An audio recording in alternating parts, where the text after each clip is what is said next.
no one's asking why. The world keeps spinning, no one seems to care. Lost in the noise, a silent prayer. Does anyone out there even hear the cry? I'm just a voice in the wind, but I'll keep on screaming 'cause someone's missing. I won't stop dreaming.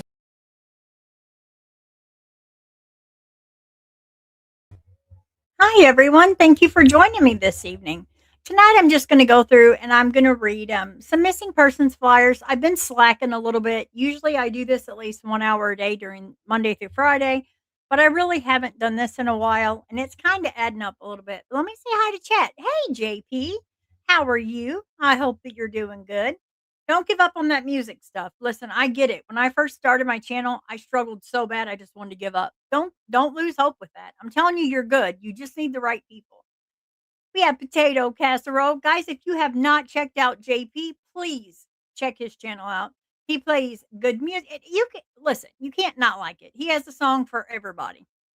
Even if you don't like some fast music, I've listened to some of his stuff and I'm like, "Hey, I like this." So give it a try. We have Taylor snitching and bitching. I love that name. I just love it. Taylor, don't worry about your channel.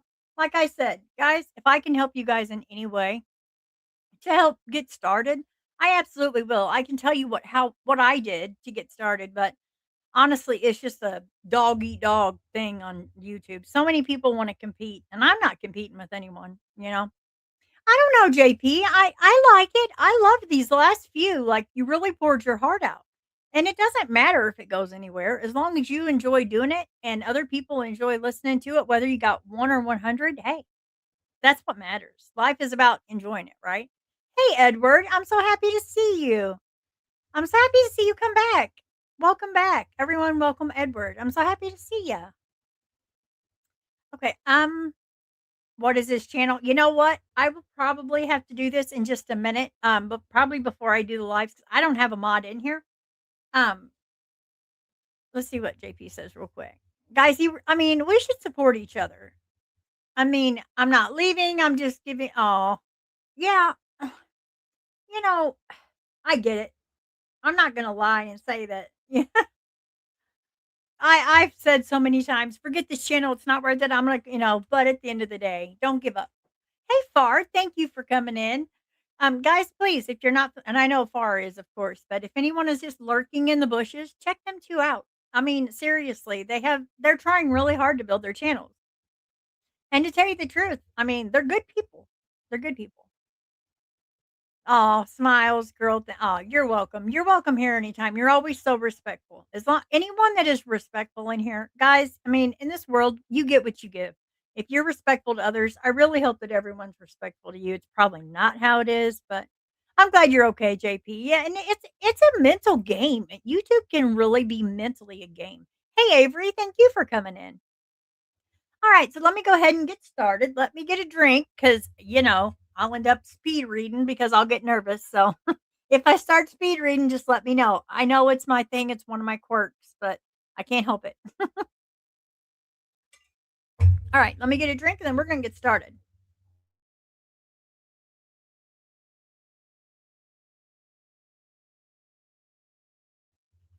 All right, guys, let me go ahead and add this to the stage. Now, these are going to be flyers by the Aware Foundation. And I can post this because I had it saved into like my copy and paste.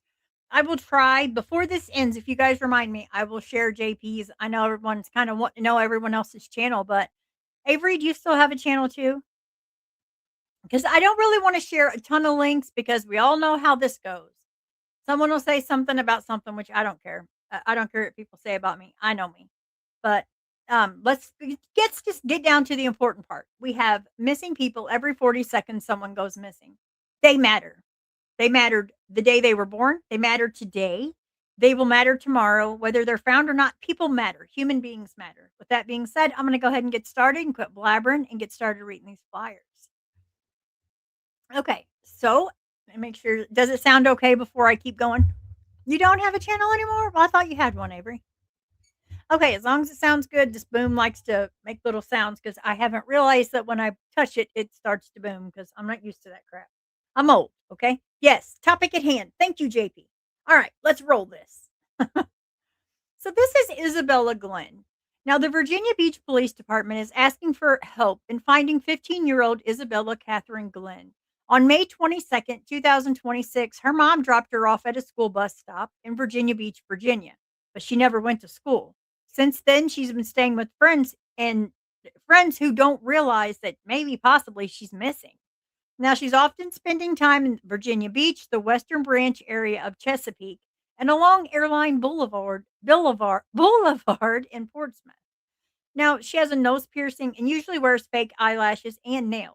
She was last seen wearing a black sweatshirt with a red shirt underneath and brown khaki pants.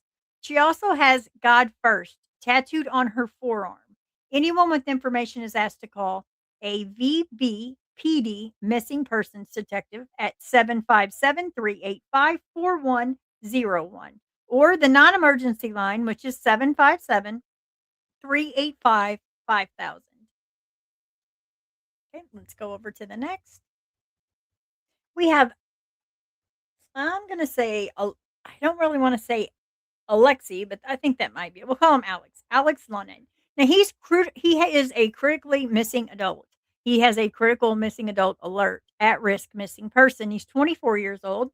He has brown eyes. He has blonde highlights. He's 5'10", 180 pounds. The Virginia State Police has issued a critically missing adult alert on behalf of Chesapeake Police Department. Now, this is for 24-year-old Alex Lunan. Alex was last seen on the 900th block of, I'm gonna get this wrong, but I'm gonna try, Poquosquin Po Circle in Greenbrier area of Chesapeake, Virginia, on May 25th, 2026. That's the hardest part, guys. I apologize. I know I get this wrong, but I try, and that has to matter. Now, Mr. Lennon has been known to frequent the area of Chesapeake City Park, Old Dominion University, and Sandbridge Beach in Virginia Beach.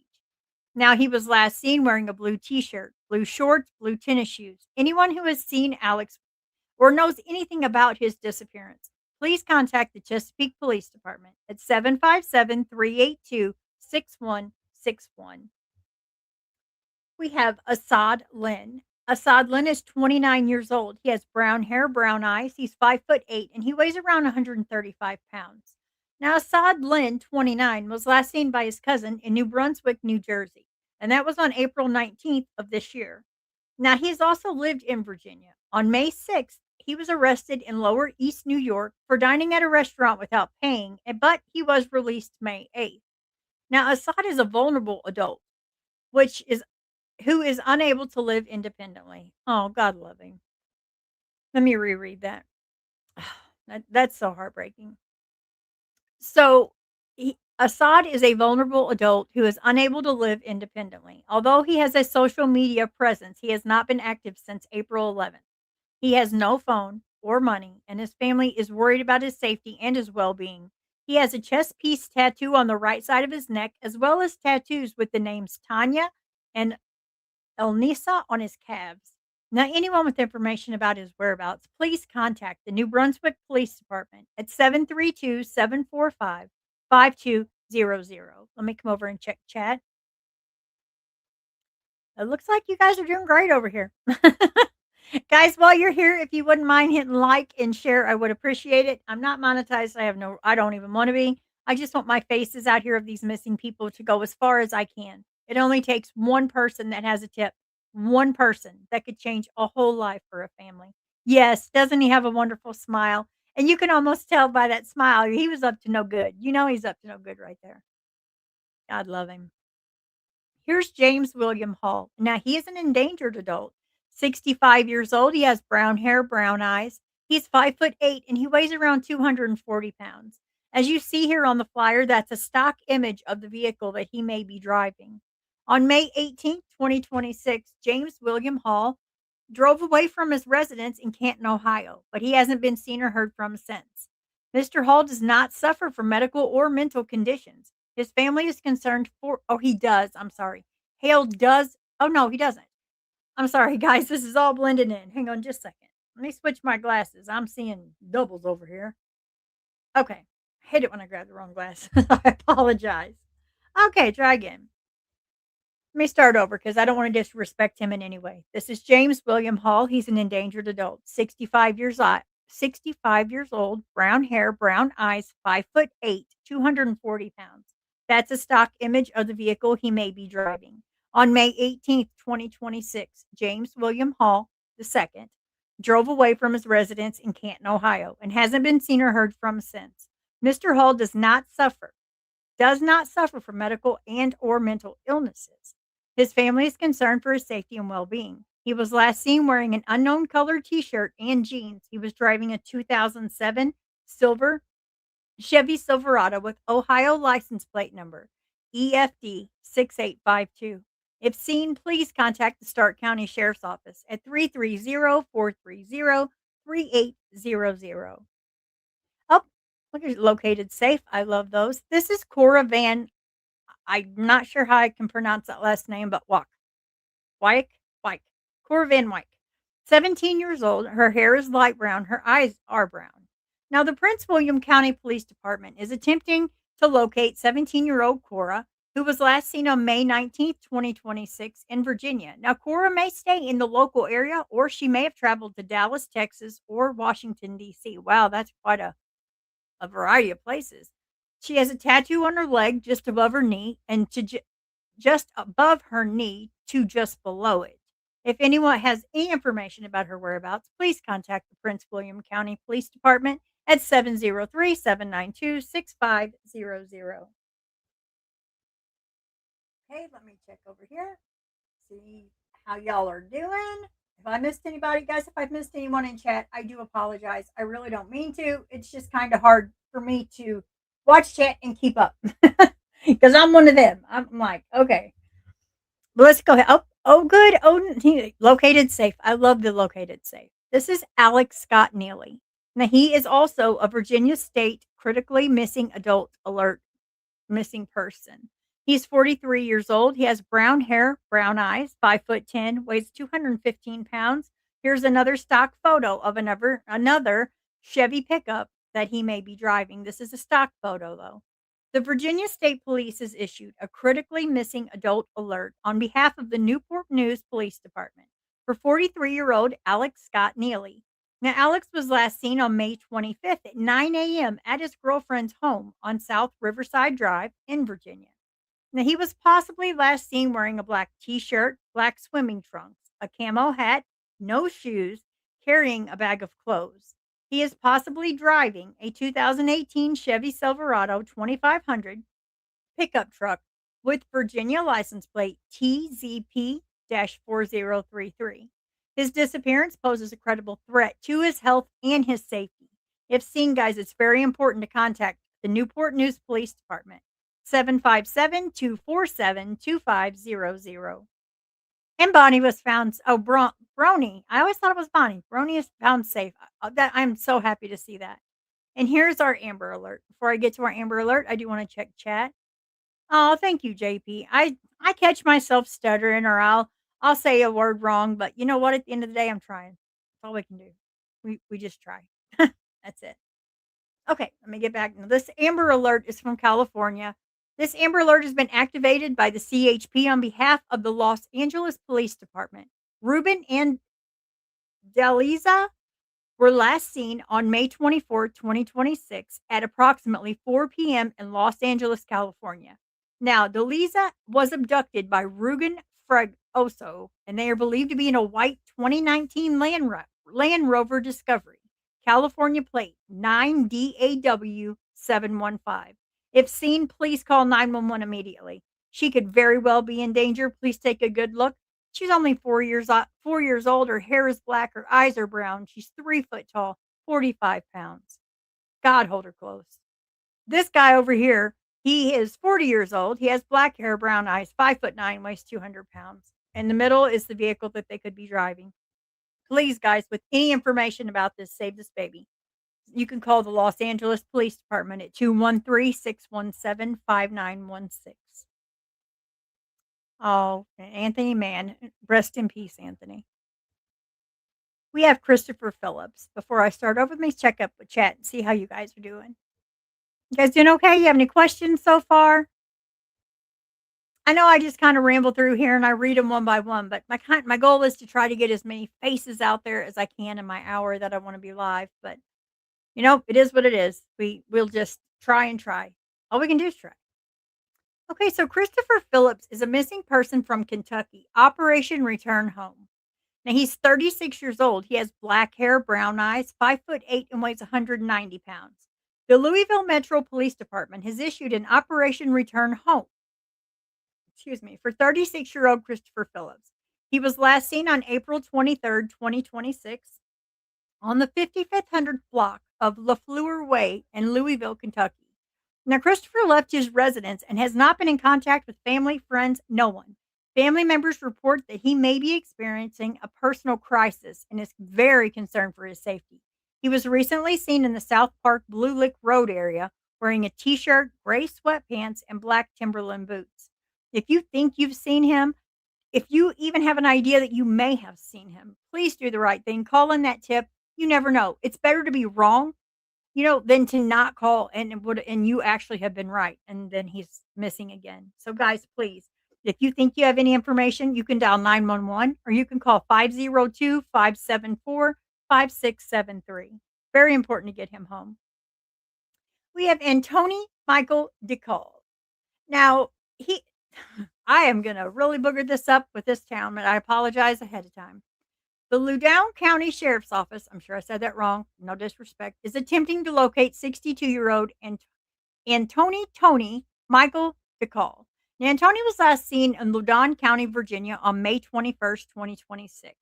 Antony requires medication and may need medical attention. His family is concerned for his safety and his well being. Now, he has a Tasmanian devil tattoo on his shoulder. If anyone has any information regarding his whereabouts, please contact their sheriff's office at 703-777-1012. And guys, please take a good look at his face. Make something about him stand out that if you would see him out, and I realize how hard that is. But usually with some of these, if we could find one little thing about him we could remember, we may be able to bring someone home. Stephen's been located. That's wonderful news. Savon, Jesus located. Isabella. The Aware Foundation does amazing. What I am going to do though is because I've already shared theirs. Let's go to the next one. JP's making jokes. I can already see Bars are laughing, which means she's not piss farting. What's going on? Put put away in their case. I hate wearing glasses. I'll tell you what, and I hate. Let me take her down before I do this because this is kind of a silly thing. So I go to the hi Mustang. So I go to the eye doctor thinking, maybe I'll get contacts. Maybe I'll get colorful ones. No, what I left with old lady bifocals. And if y'all have ever had those, I swear you will get used to them. But for like a month, I walked around like I was as drunk as Cooter Brown. It was bad. I was high stepping. Oh my lord! So if you have bifocals, it's gonna take forever to get used to, but I promise you will eventually. But far you would have been tickled because I was high stepping like it was like high water pants. Let's get back to business though, guys. It's very important that we continue on. I do want to take this part down because I want to go over to Facebook and I want to go to another foundation because I like for every foundation to kind of get their little plug in here because they work so hard.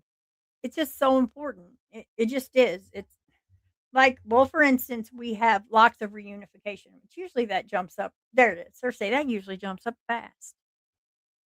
My computer is lagging a little bit, and I apologize. I don't know what's going on with it. I think it's the storms, though. Okay, so let me share this and quit rambling. I just miss you guys. I miss modding where I can like play and joke with you guys. I got two pairs, but I'd rather be blind. JP, I'll tell you what. I'm starting to think like you because this world is ugly, and I don't want to see any more of it. I don't. Mm-mm. It's awful, but I see the logic in that. It makes complete sense, actually. Mm. And guys, I laugh, but I mean no disrespect. This is a serious subject. But how I deal with serious subjects is by being quirky or saying stupid jokes that aren't funny. It's not meant disrespectful. It's just who I am, and I'm really weird and quirky like that. It is what it is. Okay. So let me go ahead and share this up here and let me hush about me and let's get started. I'm going to make the I'll be gone, but you'll still hear me. I hope. If you can't hear me, please let me know. Let's see if I can go back over here and maybe get this part off. Oh, yep, I did. What do you know? Diddle's learning. Okay. So here we go with this. And guys, please, these are some of these are cold cases. Yeah, humor is a curious thing. Have to have humor. It is. And Mustang, and if you'll notice a lot of like EMS workers, law enforcement, doctors even, they have this really dark sense of humor. And honestly, it's just how they have to cope, I guess. But JP, my kids tell me to go get glasses and hearing aids. I tell them I prefer not to see or hear. Or I could hear you saying, I don't even want to hear you. What? Huh? Huh? They'll leave. They'll leave you alone. Okay. I know, yeah, like, my oh, man, my oldest son, his first girlfriend, he told his girlfriend that I was deaf, and he told me that his girlfriend was slow. So, the first time I met his first girlfriend, she was screaming, and I was, like, super slow talking to her, trying to ex it was a mess. Trust me, children are heathens. I get it. Alright, so let's get started.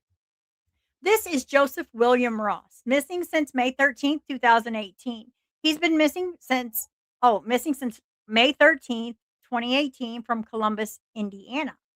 Now, missing age is 25. He's 5'6", 135 pounds. He's Caucasian. Joseph Ross was last seen at a friend's residence on South Amherst Place in Columbus, Indiana between 7 and 7:30 p.m. on May 13th. Now, he had reportedly left on foot and went into the woods near the Amberley Addition carrying a shotgun. Oh, no. That night, gunshots were heard in the area. However, a search of the area found no signs of Joseph. The shotgun had no shell. The shotgun and no shells were found either. If you have any information about the missing person, please contact 812-379-1650. This one doesn't sound very good at all, does it? God hold him close. That's terrible. Let's see if I can. I realize on this one I have to switch to each one. Let's see what you guys got to say. I bet Oh, he was Mustang. He sat there laughing so hard we couldn't figure out what it was, and then we both kind of looked at each other like, "Wait a minute." Yeah, he was having the time of his life, but I didn't think it was funny. It's the kids that need things the most that neither hear or see. Yeah, and common sense seems so hard anymore. It's like what happened to just, right and wrong? But it's the new world, the pussification of America. Sorry, I shouldn't have said that, but it's the truth. Okay, back to business. Let's bring home. This is also by Locks of Reunification. Gordon Mertz. He's been missing since September 5th, 1997. Wow. St. John's. His missing age is 44 years old. He's 6 foot tall at that time, 200 pounds, and he's Caucasian. On September 5th, 1997, Gordon Mertz was last seen for the last time at the Department of Fisheries and Oceans, DFO, on East White Hills Road in St. John's, Newfoundland. Now, Gordon worked as a fisheries scientist, and records show that he logged off on his computer and left the building shortly after 5:15 p.m., but never to be seen again. If you have any information at all, please, no matter how small, please contact St. John's RNC. Now, it doesn't give me a number here, but I'm going to give you the reference case number just in case. I know most of you won't write this down, but just in case. It's 97-23381. And maybe you see him, and maybe that number right there is what you may have to give to law enforcement. I'm not sure how that works there. That's the bad part is me only really knowing Missouri laws. I really can't say how they work theirs. This is Brian Douglas Owens. Now, he's been missing since December 31st, 2024 from Denton, Texas. He was 48 years old at that time. He was 5'8" at that time, 165 pounds, and he's Caucasian. Brian Owens was last seen in Denton, Texas on December 31st, 2024. Brian's mother reported him missing in December of 25. Now, reporting that family members had not heard from or seen Brian since July 4th of 2024, Brian is also known to experience homelessness with ties to Denton, Dallas, Texas, and southern Oklahoma. That doesn't mean he doesn't deserve to be looked for, though, guys. Don't let any of that Every person deserves to be looked for. Every person deserves a search team. I don't understand why everyone doesn't get one. If you have any information about this missing person, I beg you to contact Denton Police Department, 940-349-8181. And they come over here and, "Hi, Pink Peony. I'm so happy to see ya. I checked over in chat just in time. So happy to see ya. We're just reading missing person flyers tonight because I have been slacking since I've been doing the cold case, and it's very, very important that we keep these flyers fresh, even if they're cold cases. To me, it's so important to keep these people's names, their faces out there. It matters. So let me go up here and share this. Matt is going to kick my butt if I don't share it. Not really. He's super sweet. I always just joke about that, but um, and we'll go back down to our flyer. Oh, he's added many. My goodness, did he just add all those? Now, how did I just do that? I just had. Okay, now I know I just had them flyers up there. Okay, let me go back over here. I'm scatterbrained tonight, guys. I'm okay. No mind to me. I guess I'm just over here doing my own thing. Now I saw that he had all those. I'm maybe I hit photos, guys. I'm sorry, but we'll still keep going. We're gonna keep going anyway. Let's just do this one and get this over with. Let's just go ahead and read them as they come. Pink, thank you for coming in. I just appreciate that so much because I just do. You've always been so kind to me. Really. No matter what. Pink Peony is a very nice person. She's always been nice to me. She's not one that somebody can tell her, "Oh, don't like someone." She has to not like them because they've done something to her, and I respect that so, so much. Okay. Back to business. I'm rambling tonight, guys. I apologize. I don't know why I'm doing this tonight, but I guess just maybe anxiety. Bear with me. Now, this is Missing Teen Red Deer. I love that name. 16-year-old Beauty Akimau was last seen December 11th in Red Deer. There are serious concerns for her safety. Now, her description is she's 5'8" and 175 pounds, brown eyes, blonde hair, wearing a green jacket, blue shirt, black pants, red black shoes. If you have seen Beauty or know anything, call Red Deer RCMP at 403 406 2200. And of course, you can call Crime Stoppers, which is 1-800-222-TIPS. Please share. Every share helps bring her home. And I love how they add that on there because that is so absolute truth. Oh, well, I don't think that this one is missing. And I don't think I need to show that either. Oh my goodness, what have I got myself into here? Let me go back to locks of reunification. Matt will actually laugh at this because I did not see that. I don't even see that on his page. Sorry, guys. I am so sorry that I've lost my place, but we are going to read some of these. Are very, very important. Now, I guess maybe lots of people are sharing. That's what I did. So I guess on his Facebook page, other people can share missing people too, because this is the group Whereabouts Unknown. Now they say the boy on the milk carton, Johnny Gosh. Oh, this is Johnny Gosh. We're all oh God love Johnny. Johnny Gosh was just 12 years old. Oh, can you guys I want to make sure you guys can see this. You can. Okay.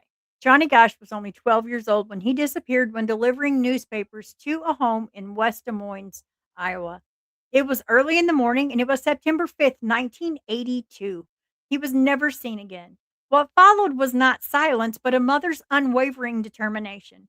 Johnny's mother refused to allow her son's disappearance to fade and just go away. At a time where there was no Amber Alerts, no limited national attention on missing children, she challenged law enforcement, pressed the media, and demanded accountability for those in power. Her advocacy ignited a broader movement. That sounds like Barb. Now, Johnny became one of the first missing children featured on those milk cartons that I'm sure many of you have seen. I remember seeing them every day at lunch at school. Although Johnny has never been officially located, the impact of this disappearance has been profound.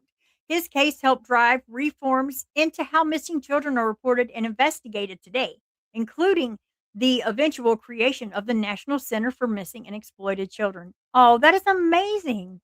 I did not know that. So, this is how they got started. Well, good for them. Johnny Gosh's story just remains deeply painful.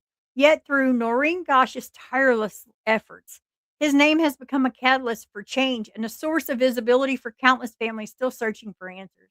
Have you ever seen the photo of a missing child on a milk carton?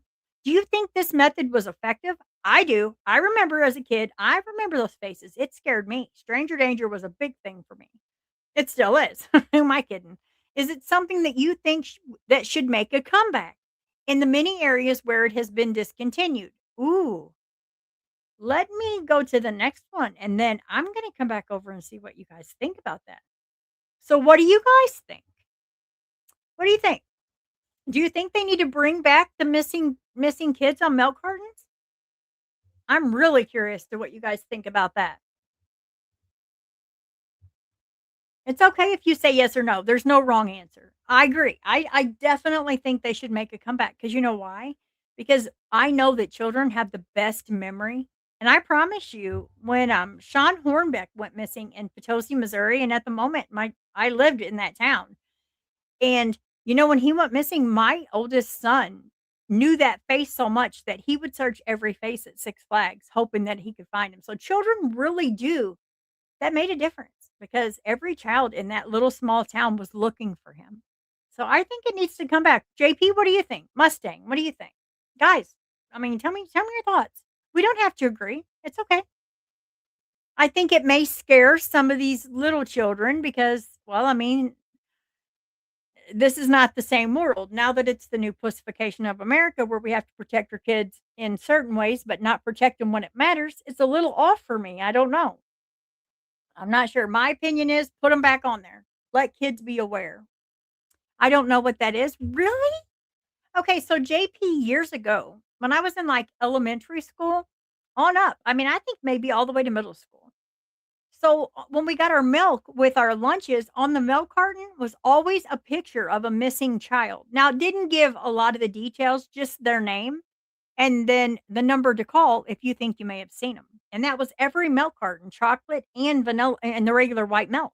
I mean, both of those, chocolate milk, regular milk, it didn't matter.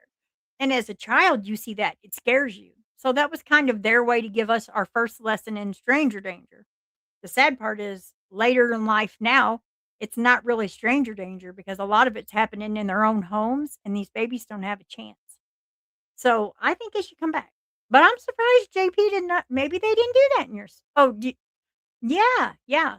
Well, I agree, they should, but I'm talking about, like, back in the '90s, early '90s, late '80s, early '90s. Every milk carton in school really did. Oh, probably because 'cause I'm mumble mouth tonight. I'm telling you. I'm just so passionate about this, and I don't know. I guess you either have to have a passion for it or you don't. And look at this little face. Look at this. Oh, my goodness. So I'm not sure what this one is, but this is on their page, so I'm gonna read it. His little blue eyes. Oh, last night I had a dream. I saw him. He was in his snowsuit, lying in the snow, and there were bare trees and bushes. I don't know if Dusty was alive. As quick as I saw it, it was gone. He was just laying there. Now let's look over here and see what she says happens here. Now this is whereabouts unknown, which has me a little curious. So I do have to share. I might have to go back to share though. If I can get I don't know if it's gonna let me share that from there. Nope. Okay, well, we're definitely gonna have to share her page. Oh, sorry, guys.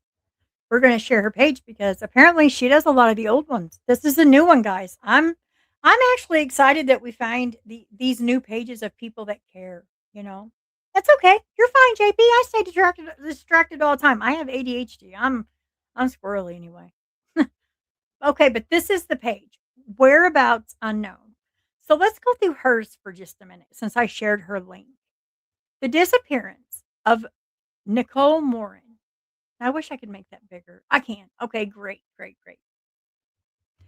The disappearance of Nicole Morin. On the morning of July 30th, 1985, an 8-year-old Nicole Morin vanished from her apartment building in Toronto in what remains one of Canada's most haunting unsolved missing child cases.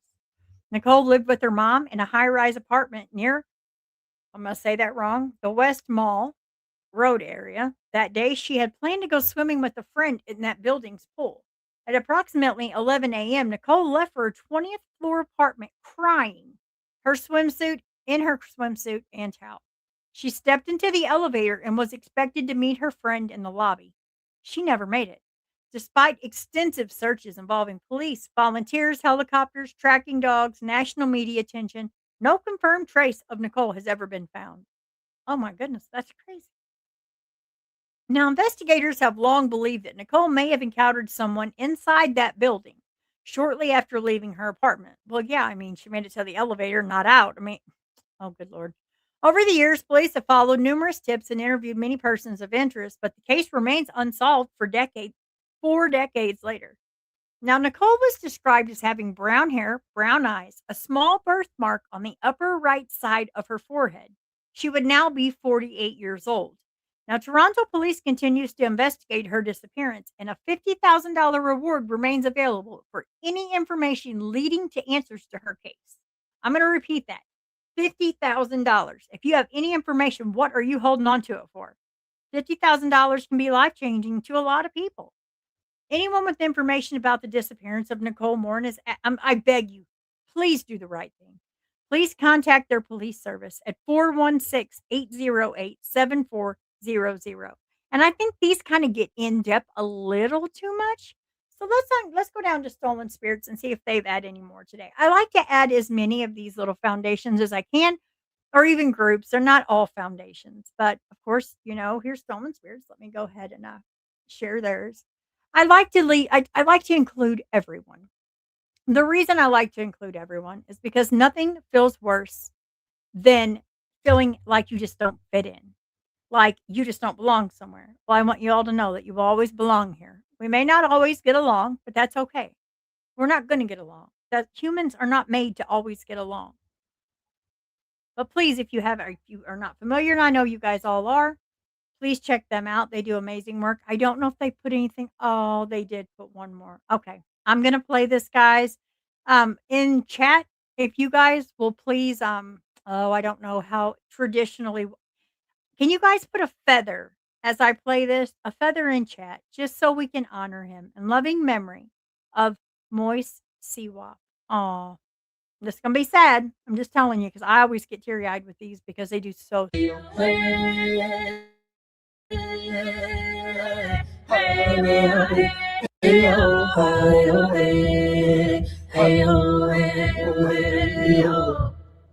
Remember me, when the sun comes up in the morning sky. There I will be, soaring with the eagle so high, feeling free. Remember me, down the road, hand in hand, you and me. Hey-oh, hey-oh, hey-oh.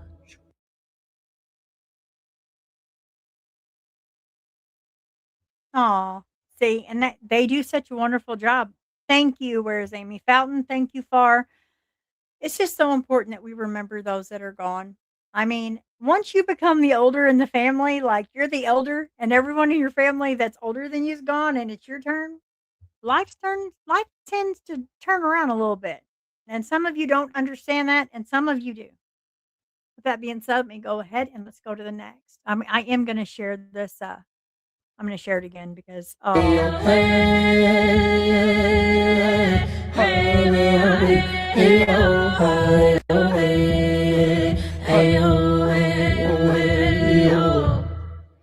Remember me, when the sun comes up in the morning sky. There I will be, soaring with the eagle so high, feeling free. Remember me, down the road, hand in hand, you and me. Hey-oh, hey-oh, hey-oh. Hey-oh, hey. Sorry.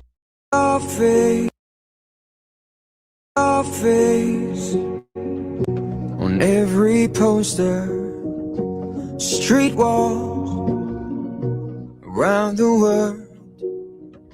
I hope they I hope they see you, but there you don't belong. All I'm fighting for is to bring you home, bring you home. And all I'm asking for is to bring you home, bring you home. Your face on every face. Isn't that just it's heartbreaking and heartwarming at the same time that I mean, they put their heart into this. They do. We'll play one more and then we'll switch over to the next. Repost They do. They do. Oh,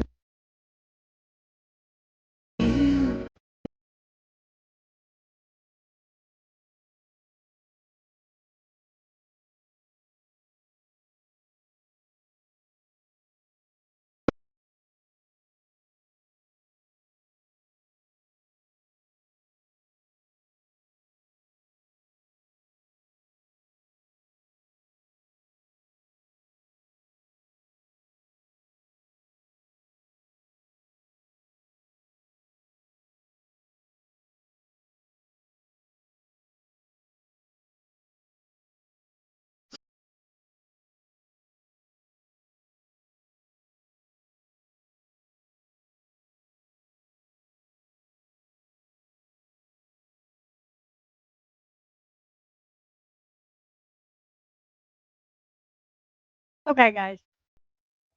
I know. They do such a good job, and I don't want you to have to sit and listen to the video. I don't want anyone to say I'm taking someone else's content. So what I'm gonna do is I'm gonna read a couple of their flyers. If they've added new ones, I did read some recently, but I do think they've been oh, whisper sorry about on that. you Oh, is better get that off underneath. here. Here we go. Sorry, guys. Okay. Oh, the I isn't she just the cutest? Oh my goodness. This one I have a really soft spot. I don't know what it is. I don't know if it's her kind face. I don't know if she looks like my grandma. I don't know. I'm really attached to this one. Now, Delilah white dress. Let me make sure my sound is okay because I don't want to mute. Okay. She is 63 years old. She's female, Native American. She has brown eyes, brown hair. She's 5'5" to 5'6".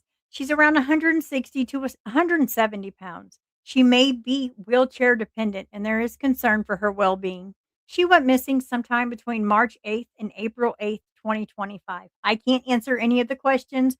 I know there's going to be many. I have no answers for that. That is something between the family and stolen spirits. Missing since March 8th, April 8th, 2025. If you have any information about Delilah, I beg you, just look at her kind face. Please, please do the right thing. Contact 605-867-5111.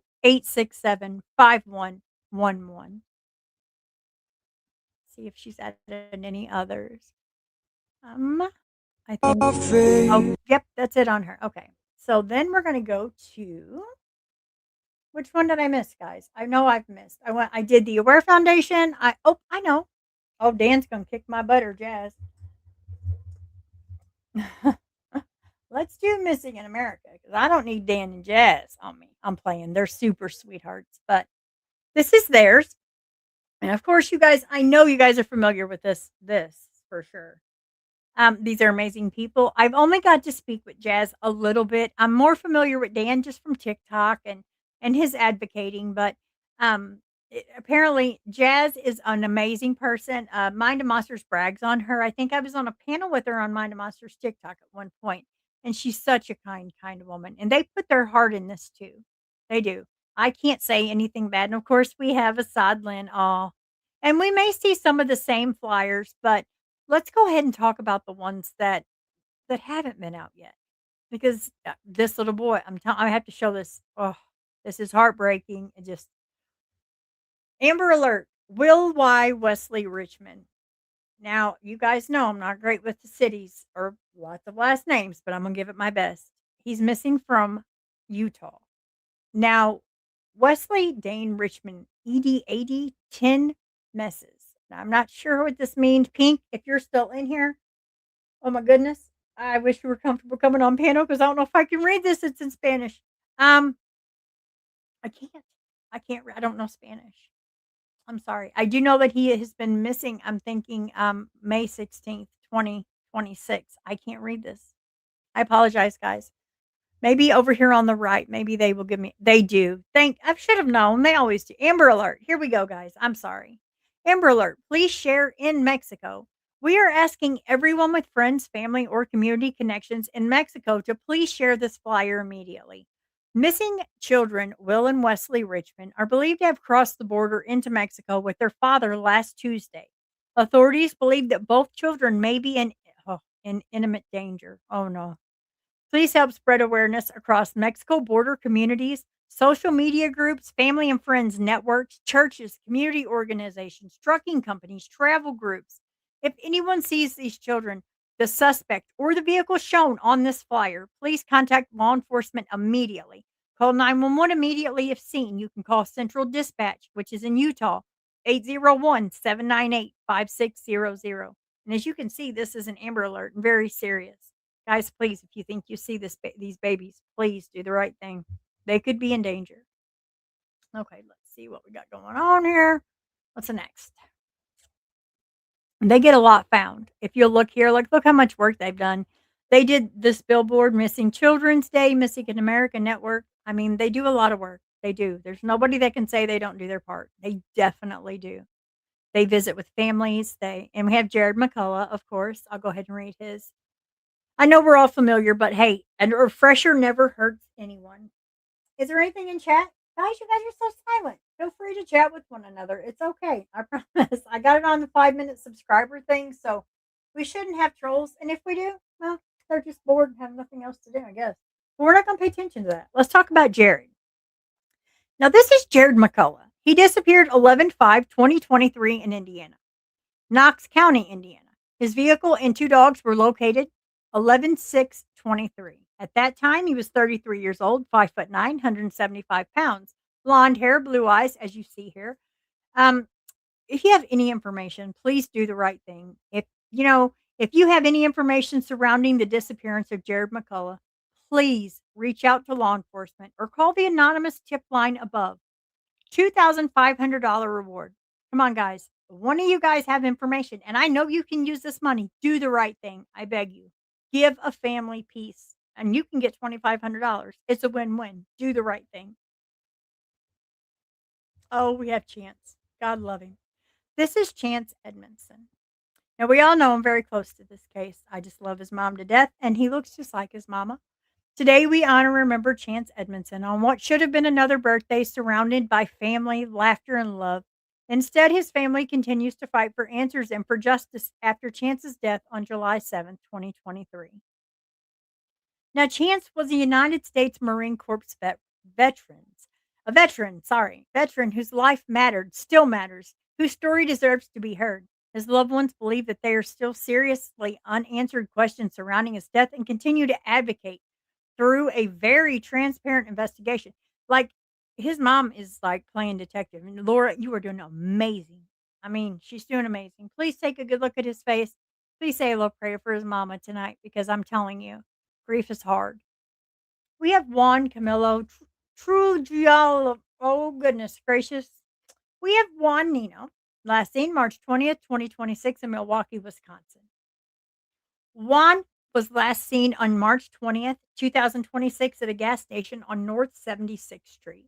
He was last seen wearing a black shirt, red joggers. He may be driving a 2016 gray Ford Focus.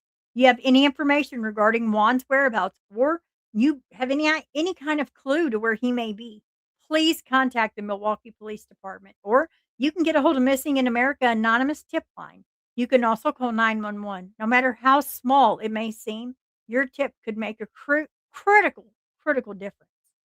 Please, here's the tip line 1-800-MIA-LOST, but the Milwaukee Police Department number is 414-788-8086. This is Nicole. Now, Nicole was last seen April 10th, 2026 in Hillside, New Jersey. Nicole was last seen by her family on April 10th, 2026. Now, her boyfriend claimed to have seen her on May 13, 2026, but that information remains unconfirmed. It is unlike Nicole to go without contact with her family, and they are extremely concerned for her safety and well being. And it's believed that she may currently be unhoused and could be experiencing a mental health issue. Guys, again, please don't judge the victim by any past addiction, criminal history, it doesn't matter. When a person goes missing, that person is equal to every other person, every other human.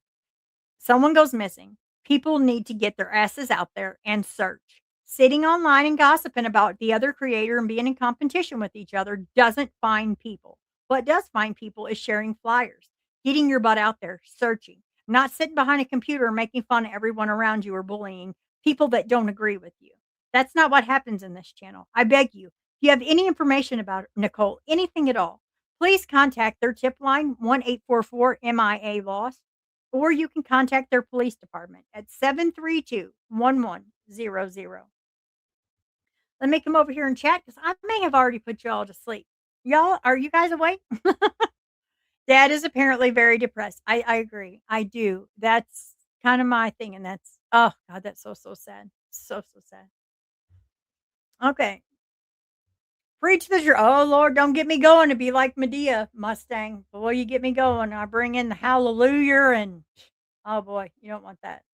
Okay, so it looks like I'd already went over his. Okay. But before I do get out of theirs, I do want to share their link because guys, I'm telling you if you have a missing loved one, this is exactly. Oh, that did not do what I wanted to do. If you have a missing loved one, this is who you want to get a hold of. It just is.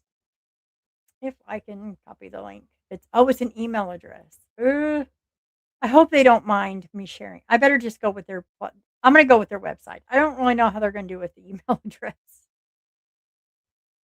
If it lets me. It says save link as. It's not gonna let me. Okay, well it looks like we're gonna have to right. I know what we're gonna do. We're just gonna share the whole page. Guys, please check this out. Check them out. If you have a missing loved one, I'm telling you, these are the people to call. These are people that are going to work until they can't work anymore to help you. And even if they can't solve your love, it even says they don't solve cases. That's not what this organization that they do is for.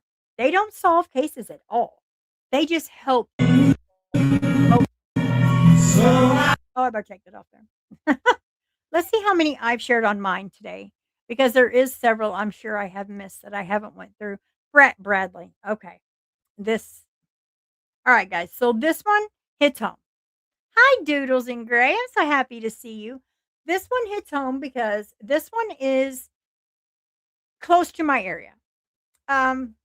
Once I read this, you're going to understand why this one hits me hard. So let me just go ahead and get started and be ready because I'm passionate on this one because this is like I said, this is near my area. Bradley B. Waterhouse left a trailer park called Eagle Estates in Bon Terre, Missouri, and no one has seen or heard from him since that very day. They have I haven't seen I say they, but in all honesty, I'm the one that's out there. I mean, I'm not blaming the family because if I was family, I wouldn't want to find my loved one. So I'm not blaming family. But as a community, they have the whole community. We've seen zero search parties, zero flyers in these small towns, except the ones that I personally have hung up. And the next day, my flyers are gone. Now, I've searched many days and have tried so hard. And this is me talking. I have searched so many days and tried so hard to bring attention to this case, but it feels as if in these small towns, if you're not straight or if you have a past addiction, you're on your own. The families have to investigate. This has to stop.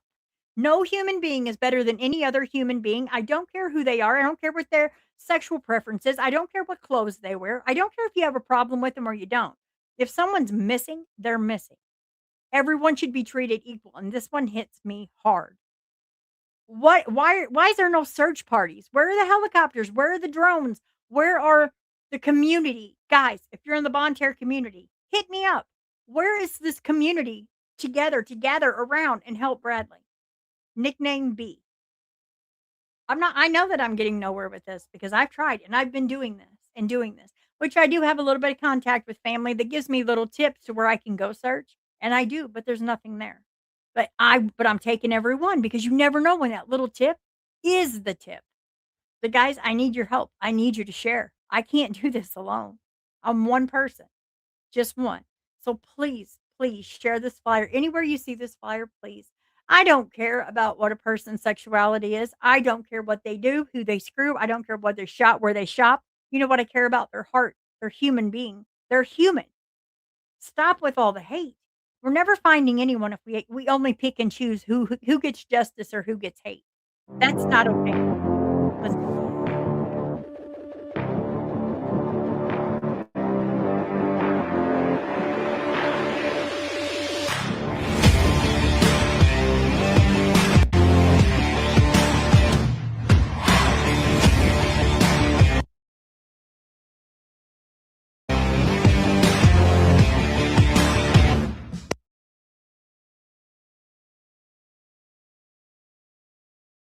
This is also a very good group. They search. They get out there and they search. I don't know if they've searched for Bradley. I haven't seen them, but I know I mean, they're constantly like anything we can do for you, Doodle.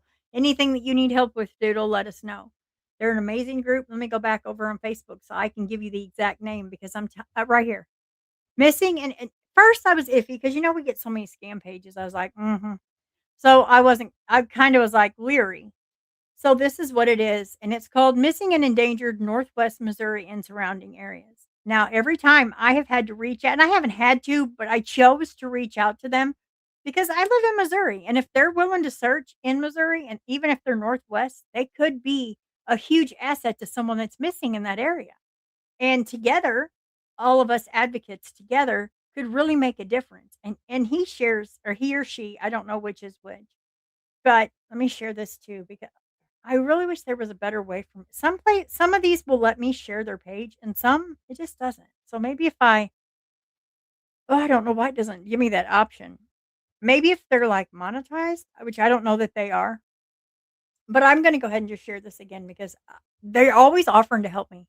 And you know what? I appreciate that because like with Bradley, I didn't know what to do. I mean, I'm like, "Hey, I can't do this by myself. What do I do?" And they made me a new flyer for him and they said in any way I can help you, please, let us know. You don't get that a lot. Good people are hard to find. They just are. Especially advocating or bringing awareness. Good luck, right? Okay. Oh, that one had music. Ugh, I hope all of them don't have music. I don't think they do. Oh, he shared one. Um, I don't know, think all of his had music. Maybe if we go to his photo. Oh, no wonder. My goodness. Mm-mm. Look what I did. This is where I'm at. Sorry, guys. I told you I'm scatterbrained. I don't think he has a lot of he does reels, but I don't wanna do that. Let's go through his photos, though, because he makes good flyers. So most of these are, of course, Kansas City, Missouri, or in Missouri, which we know Missouri is quite the place for the missing people and crime. With that being said, before I get started on this, I do want to check chat and make sure you guys are doing okay. See how y'all are doing. Because I ramble. Looks like you guys are just doing fine. Okay. Well, if you guys want to add in, give me some thoughts. Give me some thoughts on what you think. Because I mean, it can't hurt anything. We're just trying to help missing people here. All right, let me make sure you guys can see this, but you couldn't. There we go. Okay.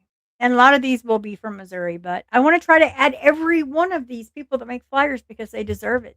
They deserve, that little plug because they work so hard. They do. I wish I could take. There we go. Let's do this better. Look better, guys. I hope so. I'm trying to make this the full screen, and it's not going to let me. Okay. So this is Jacob T. Phillips, missing from Kansas City, Missouri since April 30th, 2026. He's 30 years old. He's 5'2", 130 pounds, brown hair, hazel eyes, and he's white. Jacob was last seen on April 20th, 2026 near Ambassador at 152 Highway at 12:30 a.m. wearing a light colored hoodie, gray pants, and a backpack. If you have any information, contact Kansas City, Missouri PD 816-234-5295. Next, we have Shannon J. Minshaw, missing from Willow Springs, Missouri since May 23rd, 2013. So this is a cold case. She was missing at 45 years old. Her height at that time, 5'5", 130 pounds, brown hair, blue eyes, and her race is white. Shannon was last seen in Willow Springs, Missouri on May 23rd, 2013. She has several unknown tattoos and a large scar on her left forearm. If you have any information about her, please contact the Texas County Sheriff 417-967-4165. Next here we have Blake Owen Evans, missing from I've never even heard of that. Windham, Iowa since July 13th, 2018. He went missing at 53 years old. He's 5'8", 180 pounds, gray hair, blue eyes, and he's white.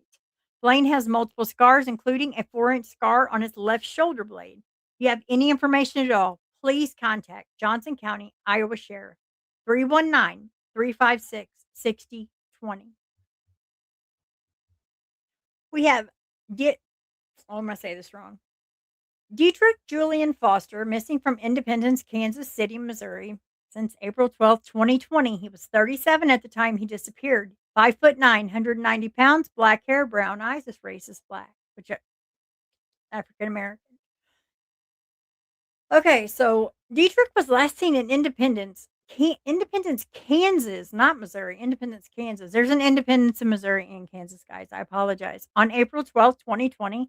Now, detectives are just kind of treating this case as a homicide investigation based on evidence obtained during the investigation. Oh, do you have any information? Please contact 1-800-KS-CRIME.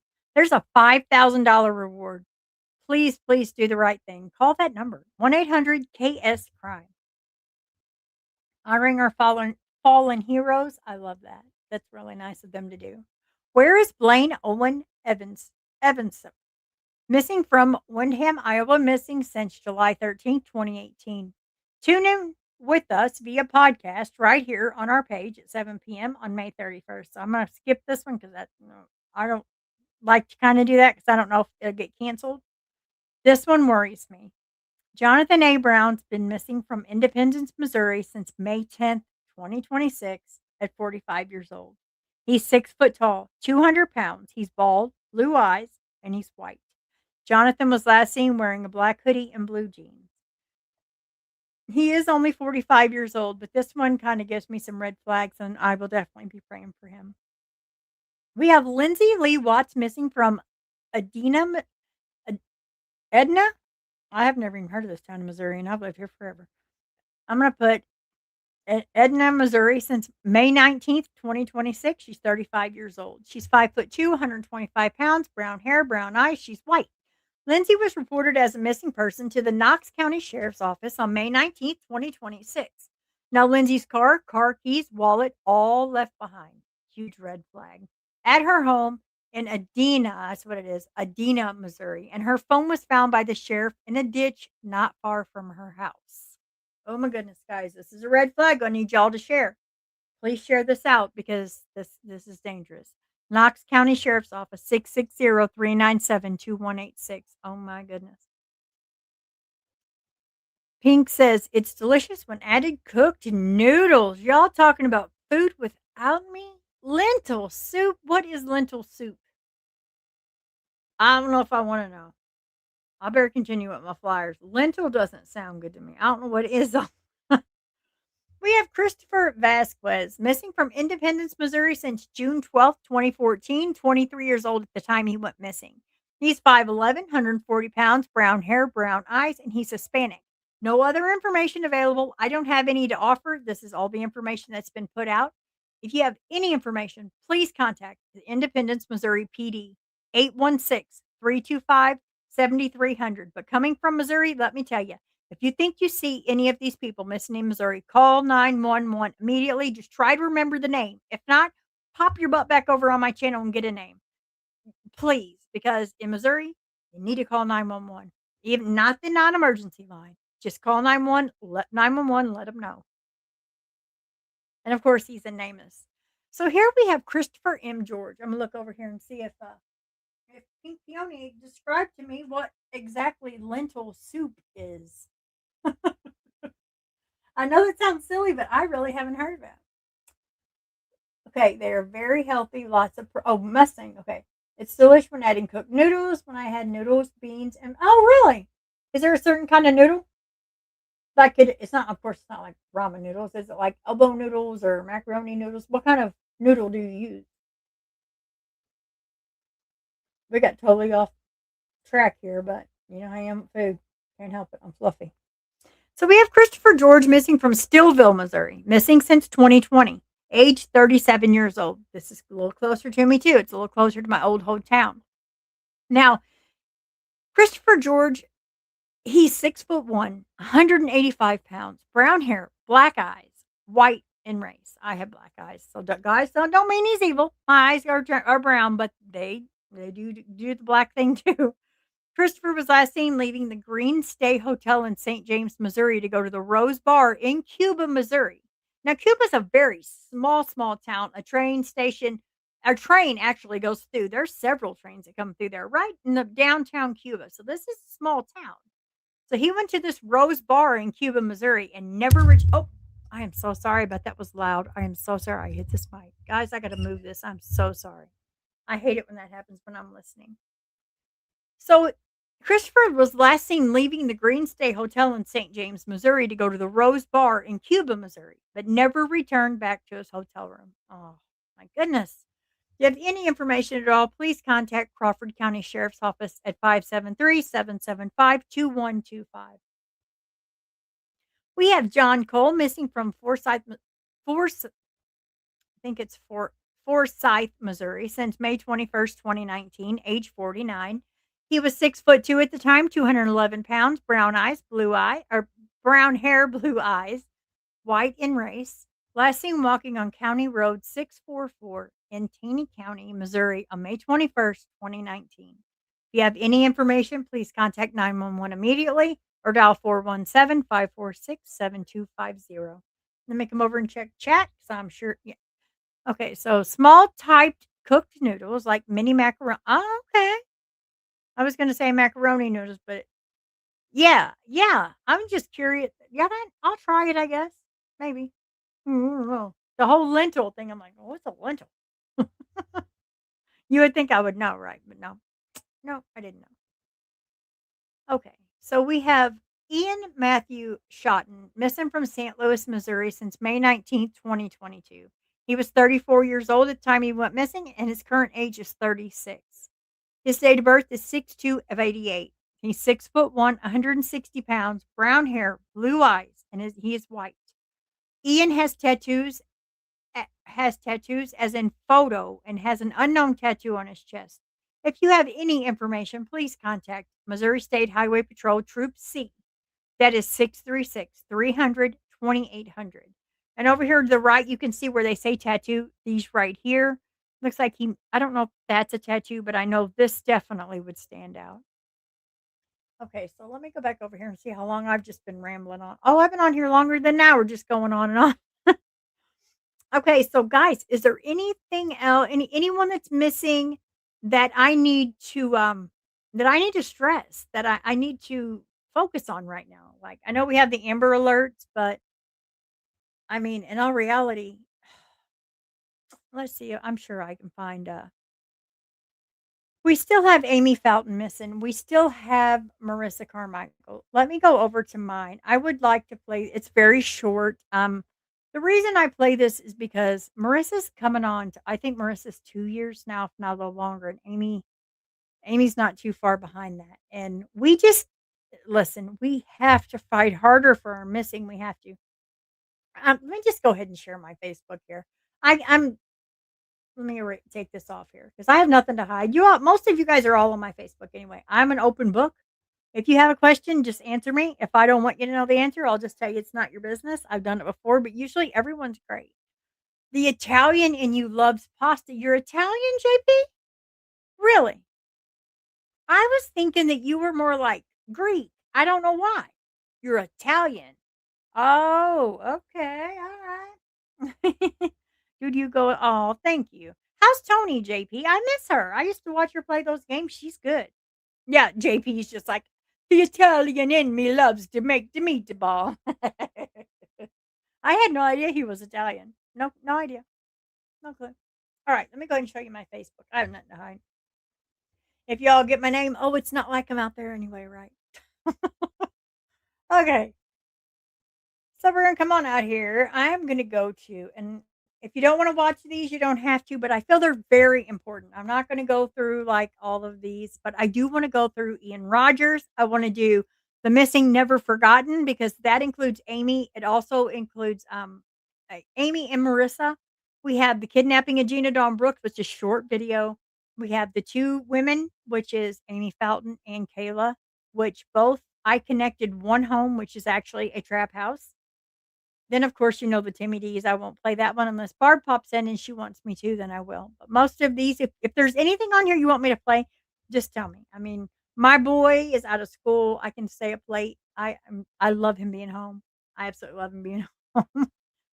But what I'm gonna do, and here, of course, here's my thing. Do you guys mind if I go ahead and play those? Because I feel like some of these only put up. Look, JP's finally spilling it. He's partial. What do you mean by partial? So you can like make the noodles, but Tony makes the meatballs, right? I love saying Tony because I you guys are so cute together. Oh my goodness, me too. I've got some Scottish and some Irish and some British, and yeah, I get it. I completely get that. Play it. All right. Mustang says, just go for it, dude. Don't quit asking questions. Just get on it. All right. Gotcha, Mustang. You ain't got to yell. I'm playing. I'm playing, Mustang. I'm just in a decent mood tonight. I get giggly. Of course, if Barb was here, she would say it's after 11. I get giggly because I'm happy that I can chat with you guys and that you guys want to see these people. There's nothing worse than having a chat that is just careless and doesn't care about the things spoken. It just kind of, as a creator, makes you just wonder, what am I doing? So we're gonna start with this one. In the early morning I'll have hours to of make it big. It's not long, guys. I promise this isn't long.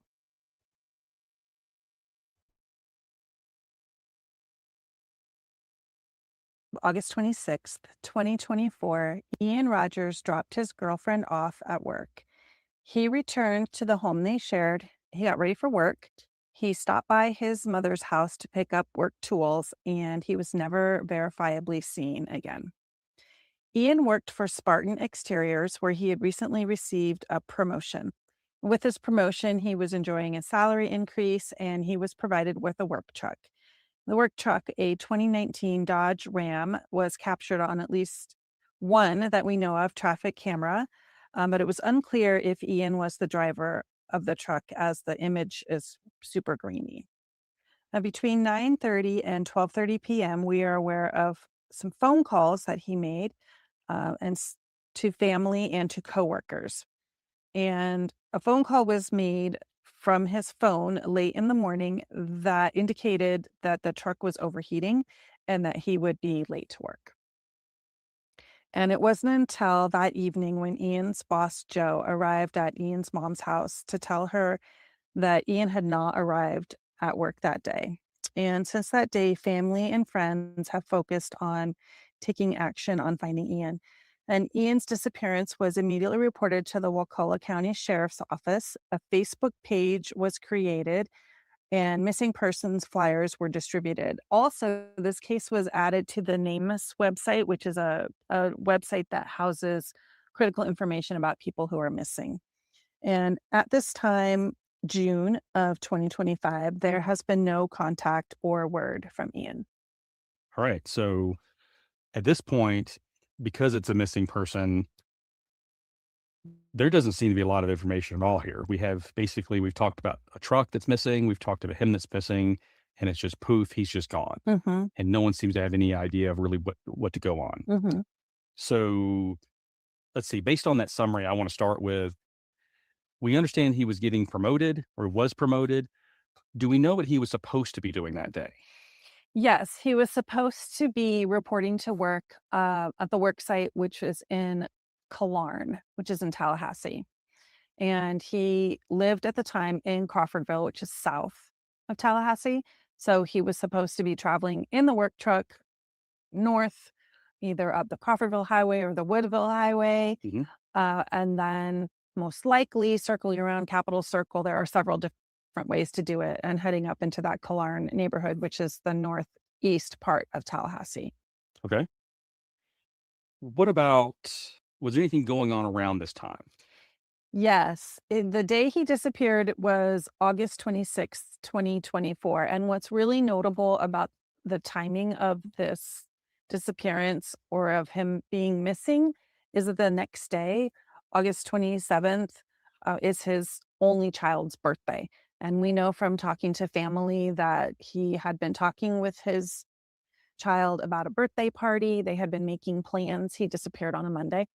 They had been making plans for the next weekend to continue the celebration of his birthday. And it just seemed very, I mean, it's obviously unusual for someone just to go missing anyway, but for that to happen the day before your only child's birthday was just even more unsettling to people. So this is probably one of the reasons why most people that we've spoken with so far don't believe that this person just got up and walked away. And it was out of character for him. Plus, with these events and this person, his child that he cared for, extremely unlikely he would have just vanished on his own accord. Right. And is this also the reason that law enforcement is treating this now like it was foul play? Because it started out as a missing person, from what we understand. They now treat it as foul play. What led up to them changing that decision? Yes. And so we know it was originally reported as a missing persons because Teresa Ian's mom is the person who reported him missing the evening that the boss came and visited her. And she lives in Crawfordville, which is why the case is held with Waukall County Sheriff's Office. And his uncle. Baseball. Teresa Rogers holds on to the last memories of her son Ian, who disappeared 1 year ago. I just never thought that it would be the last time I spoke with him. That last time was around 9 a.m. on August 26th in 2024.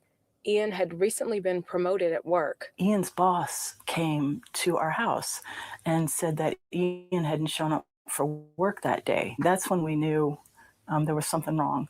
On top of that, his son's 10th birthday was the next day. And he never would have missed that. They had big plans for that day. He never would have missed it. She says Ian was a proud father. I have a picture of him and he's holding, his son, and he's just looking down at him, and it's priceless, just the look on his face. And they have a good time together. They play baseball. Ian taught him to swim and ride a bike. And he's a great dad because he was so childlike himself. The Waukall County Sheriff's Office is leading the investigation into Ian's disappearance. Missing persons cases can be very difficult, especially adult missing persons, because technically a person can be missing if they want to.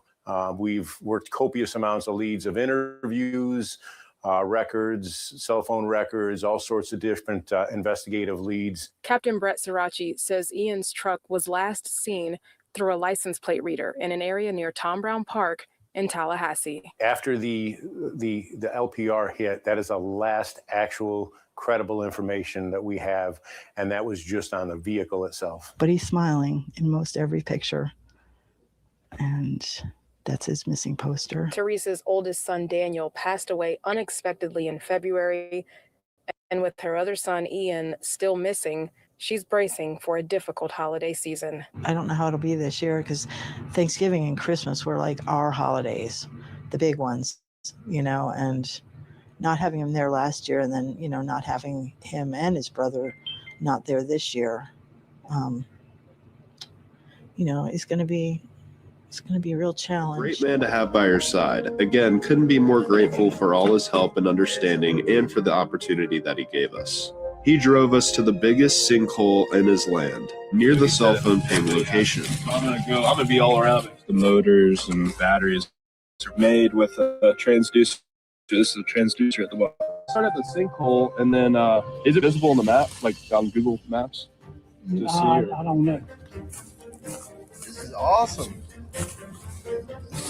No way. We took our time to set it all out and search thoroughly.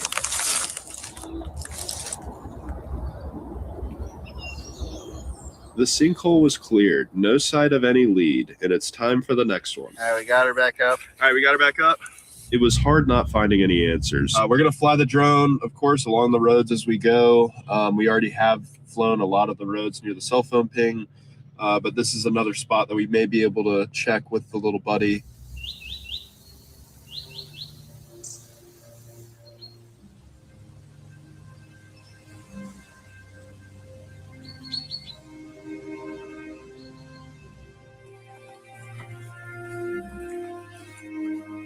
Good job, bud.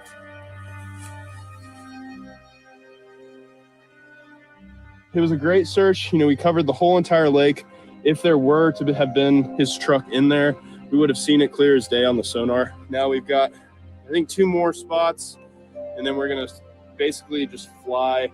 We've flown the drone around a lot of these roads, but we might just look alongside of the road while we're driving near where that cell phone ping was. Ian Rogers was last seen driving before he disappeared. Well, the truck is right here. Law enforcement officers are still trying to find Rogers. I'm neighborhood reporter Serena DeVanzo in Southwest Tallahassee. Rogers' boss says he last heard from him the morning of August 26, 2024. Well, I was hoping for some closure, like some kind of evidence, something to show up. This would lead to something else, finding Ian. Joe Webster got Rogers this work truck just 3 days before Rogers went missing. He says the truck was brand new when he bought it. That Friday, that truck pretty much just made it to the dealership. It was kind of dirty. We bought it in the morning, and the dealership spent from 1 o'clock till 5 or 5:30 detailing it. It was absolutely spotless clean whenever Ian was able to drive it away at about 5:30 p.m. Rogers was supposed to go to a job site on Woodgate Way in Tallahassee, according to Webster. The truck was last spotted on the corner of Appalachian Parkway and Connor Boulevard, until it was found off of Old Plank Road just south of Tram Road. I don't know why he would have went that way. If he was going to just go home, he should just drove around Capitol Circle and then turned on Woodville Highway or Crawfordville Highway and drive home.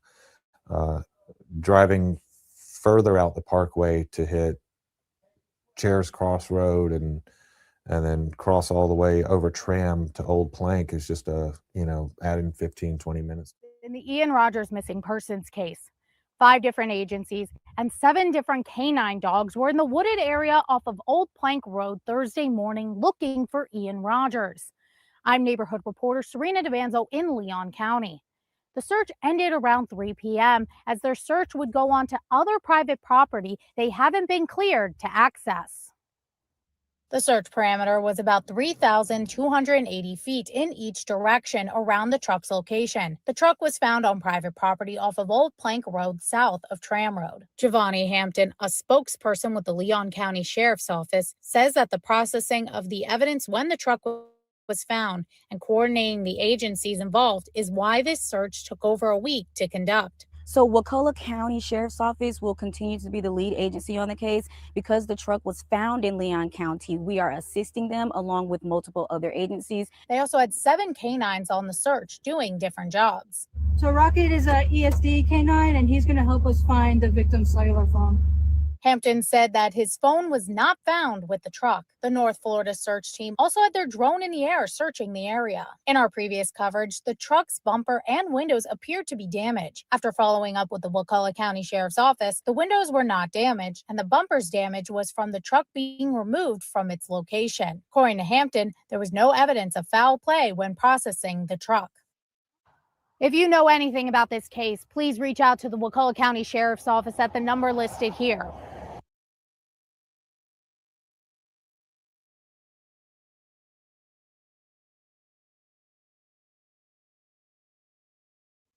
Okay. That is such a sad, so sad. Let's see let's check chat. Let me go ahead and put the next one up here though. I'm real iffy kind of which one I want to play. I've Far's like, oh yeah, he's over here talking about, and not because my cooking necessarily sucks, but because I accidentally punched the wrong person in the face. I could see JP mad at this Hell's Kitchen and then hit the other chef because he couldn't get to the main one. That would be me too, JP. I'm not kidding. I promise. I'm not. Yeah, yeah. So I have several on my. I'm gonna go ahead and share this. I'm gonna let you guys choose. I feel like a lot of creators just don't let the people choose. So I'm going to let you choose. I'm going to add this to stage and you're going to see me come through here. Now, I like to refresh on ones. And as you can, I'm going to go to the video ones so they're short. I don't want to keep you all night. I know it's almost midnight. But most of you are familiar with the Gina Dawn Brooks, and of course, I played Ian. And the missing, not missing, but never forgotten is only of three, and it's very short. And this is down here in the blue are these two that I've connected to the same drug house, but both are still missing. And oh my goodness, it's so sad.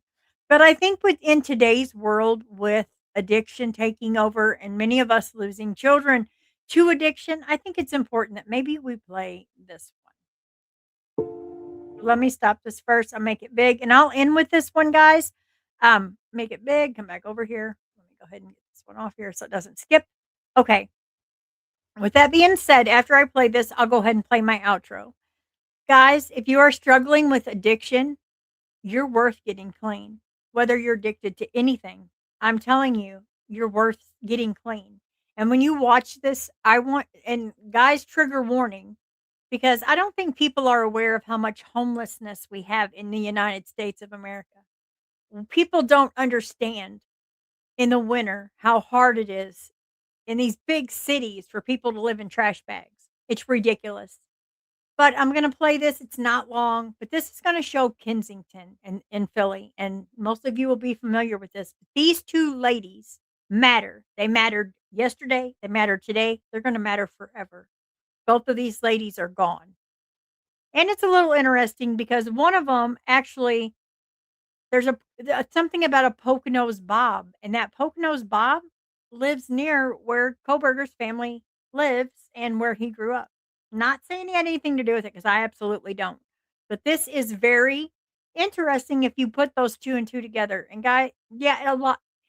Far anybody that tells me that somebody in their family has never struggled with addiction would just have to be a lie in my eyes, whether it be alcohol, food. uh, Some people are addicted to drama. I mean, so bad that they really need help. But I'm talking about substance, not just starting drama to hurt other people. I'm talking about the drug itself. With that being said, I will play this and my outro will play next. Guys, if you need help, let me know. I'll help you find places. If you're struggling, you're in a domestic violence situation, 988. Call. I mean, you can even text. All the capital letters begin to 988 24/7. They do Spanish, English, over 200 different things. I mean, they amazing 24/7. It's also a crisis line. They're not just going to have you admitted. They're going to talk you through this. They're not just going to have you committed. They're going to talk to you. A lot of people don't have people to talk to. But this is a very sad story, but these two girls mean they matter. They matter to their families and matter to us. Yeah, and see, and there is, and there's lots of relapses, and we have to keep in mind that when they are clean and they come out is the hardest time because that's the time they possibly will relapse, and that's the most dangerous because their tolerance is gone. I've seen it firsthand. That being said, guys, I'm gonna play this. I'm just gonna go ahead after this right and hit the intro. God bless you. If I can help you in any way, just I'm on Facebook. Let me know. If you need help and you have a substance issue, let me know. I'll help you. I'll help you find a place. Maybe it's not a treatment center. Maybe it's just therapy, whatever you need. But we have to, together as humans, we can't expect a happy life if we sit here with negativity and show Satan's work constantly and nobody gives a damn. If we really want to help people, we've got to have a heart. We've got to share. We got to make sure that these people are not forgotten. Otherwise, what kind of world we got for our kids? So now that I'm done with my great big hallelujah speech, I hope y'all like my sermon. I'm going to go ahead and play this and I'll end this. Guys, thank you so much for coming in here. It's great to see familiar faces. You guys have been loyal to me, and I don't think that goes unnoticed. I see it. I see it. Thank you all for being here. And after this, I will see a lot of people in here. A lot of people have had substance issues. And you know what? Everybody in here, you all are worth it. If you're still struggling, you can do it. If you think you can do it today, do it tomorrow. You're going to mess up, but pick yourself up. With that being said, I'm going to go ahead and play this and put rambling on. I'm waiting on JP to say, okay, Medea, can we get a hallelujah? Come on. I'm going to go ahead and play this. Thank you. Thank you guys again for coming in. God bless you. After this, I'm going to go ahead and end it. Have a wonderful night. Sleep well, feel loved, and just because you feel unworthy doesn't mean you are. All right, guys. I'm going to hush and play this right now.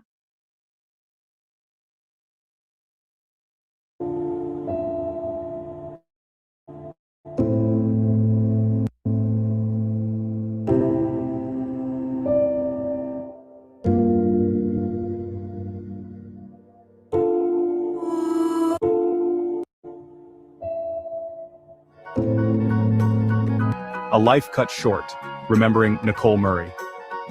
Nicole Murray was a young woman with a bright smile and a love for life. She was 24 years old and from Northeast Philadelphia. Friends and family remember her infectious laughter and her kind heart. Nicole loved Wawa coffee, the music of David Bowie, and capturing moments with selfies. She was a student at the Community College of Philadelphia. Nicole had dreams of becoming a nurse and had been accepted into a nursing program. She was determined to make a difference in the world. But tragedy struck, and Nicole's light was extinguished too soon. Her life, full of promise, was cut short under mysterious circumstances. Nicole's life was not without its struggles. After the devastating loss of her father, she battled with addiction. Despite this, she remained determined to overcome her challenges. Nicole sought help and was making strides toward recovery. She was determined to build a better future for herself.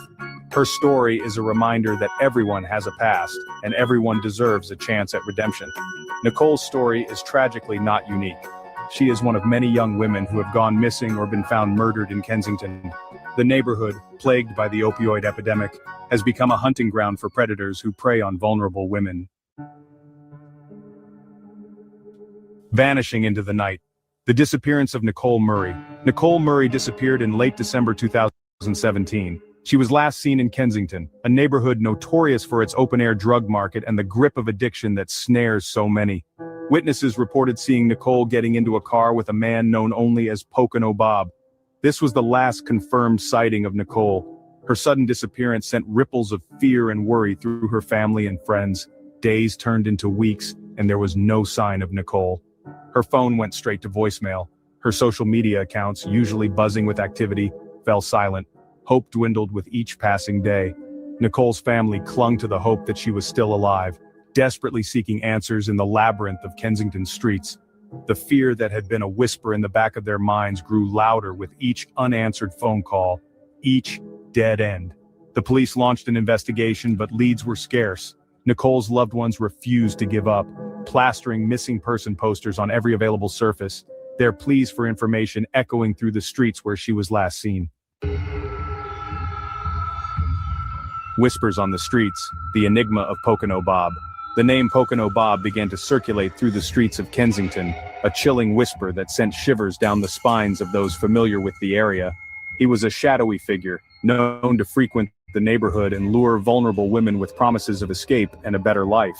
He would invite them to his rural home in the Poconos, a place far removed from the harsh realities of Kensington. Witnesses described him as a predator, preying on women struggling with addiction, offering them drugs and a place to stay. He was often seen driving a white Chrysler convertible, a symbol of escape in a neighborhood riddled with despair. His promises were alluring, a dangerous siren song and a place where hope was a precious commodity. Pocono Bob became a person of interest in Nicole's disappearance. His connection to Kensington and his history of preying on vulnerable women painted a grim picture. The investigation focused on finding this elusive figure, but he seemed to have vanished into thin air, leaving behind a trail of unanswered questions and mounting fear. A glimmer of hope, dashed against the rocks, the last message. A glimmer of hope emerged in the darkness on January 3, 2018. Nicole sent a text message to a friend. In the message, she asked to be picked up from the Poconos. It was a lifeline, proof that she was alive and desperate to escape whatever situation she found herself in. The message sparked a renewed sense of urgency in the investigation. But that glimmer of hope was quickly extinguished. The phone number that sent the message was no longer in service. The location where Nicole requested to be picked up remained unknown. The message, once a beacon of hope, became another agonizing piece in the puzzle of her disappearance. The unanswered questions surrounding the text message only deepened the mystery. Who did Nicole send the message to? Where in the Poconos was she trying to escape from? The unanswered questions lingered, a painful reminder of Nicole's absence and the lack of answers surrounding her disappearance. On April 20th, 2018, a chilling discovery shattered the fragile hope that had clung to Nicole Murray's case. A body was found on an abandoned mobile home property on Foliage Drive in Blakesley, Tunkhannock Township, in the heart of the Poconos. The property was eerily desolate, a forgotten place where secrets whispered in the wind. Dental records confirmed the devastating truth: the body was Nicole Murray. Her remains were found far from the bustling streets of Kensington, discarded in a place where few would think to look. The discovery sent shockwaves through the community, confirming their worst fears. An autopsy was performed, but the results were inconclusive. The cause of death remained undetermined, and the toxicology report, which could hold crucial answers, was still pending. The lack of concrete answers only fueled the anguish of Nicole's loved ones, leaving them trapped in a nightmare of uncertainty. Section 6. A family's anguish, a community's fear, the search for justice. The Murray family was left grappling with unimaginable grief and a torrent of unanswered questions. They held on to the belief that Nicole was clean at the time of her disappearance and that she had every intention of returning home. They released a public statement, their words a poignant mix of sorrow and a desperate plea for justice. "We believe Nicole went with the wrong person, someone who took advantage of her," the statement read. "She was loved, she was cherished, and her absence leaves a void that can never be filled." Their pain resonated throughout the community, fueling a collective sense of outrage and a demand for answers. Despite the discovery of Nicole's body and the cloud of suspicion hanging over Pocono Bob, no charges were filed against him. The investigation was plagued by dead ends and a lack of concrete evidence. The case went cold, leaving Nicole's family and the community grappling with a sense of injustice and the chilling realization that her killer may still be at large. Section 7. Lost Daughters of Kensington, a pattern of vanishing lives. Nicole Murray's tragic story is not an isolated incident. It shines a harsh light on the larger issue of missing women in Kensington. The neighborhood, plagued by the opioid epidemic and a sense of lawlessness, has become a dangerous place for vulnerable women. Many disappear without a trace, their stories fading into the background noise of the city. The disappearances often follow a similar pattern. Young women, often struggling with addiction, vanish without a trace, last seen in the company of men who prey on their vulnerability. Their families are left in a state of perpetual anguish, clinging to fading hope and searching for answers in a system that often fails to protect the most vulnerable. The lack of attention given to these cases is a travesty. These women are not just statistics, they are daughters, mothers, sisters, and friends. Their lives mattered, and their stories deserve to be told. The epidemic of missing women in Kensington demands attention, resources, and a commitment to bringing justice to the victims and their families. Section 8. Breaking the silence. A call for vigilance and action. Fear that permeates Kensington is palpable. Women are afraid to walk the streets alone, especially after dark. The lack of answers and the slow pace of justice have eroded trust in the system that is supposed to protect them. The community is demanding action, calling for increased police presence, resources for addiction and mental health services, and a renewed focus on solving the cases of missing women. This is not just a Kensington problem, it is a societal issue that requires a multifaceted approach. We must address the root causes of vulnerability, such as poverty, addiction, and lack of opportunity. We must empower women with resources and support systems that prevent them from falling prey to predators. We must break the silence surrounding these cases. We must speak out against the violence and demand justice for the victims. We must hold law enforcement accountable for their investigations and demand transparency in their handling of these cases. Section 9. In the shadow of tragedy, hope for a safer tomorrow. The shadow of tragedy hangs heavy over Kensington, but amidst the grief and fear, there is a glimmer of hope. The community, united by shared loss and a fierce determination, is working to create a safer future for their daughters, sisters, and mothers. They are organizing, advocating, and demanding change. They are working to establish support groups for families of missing persons, providing a space for healing and shared strength. They are advocating for legislation that strengthens the investigation and prosecution of these crimes. They are raising awareness about the dangers faced by women in their community empowering them with knowledge and resources. The fight for justice for Nicole Murray and the countless other missing women of Kensington is far from over. But with every step taken, every voice raised, and every act of courage, they are one step closer to reclaiming their streets and creating a future where their daughters can walk without fear.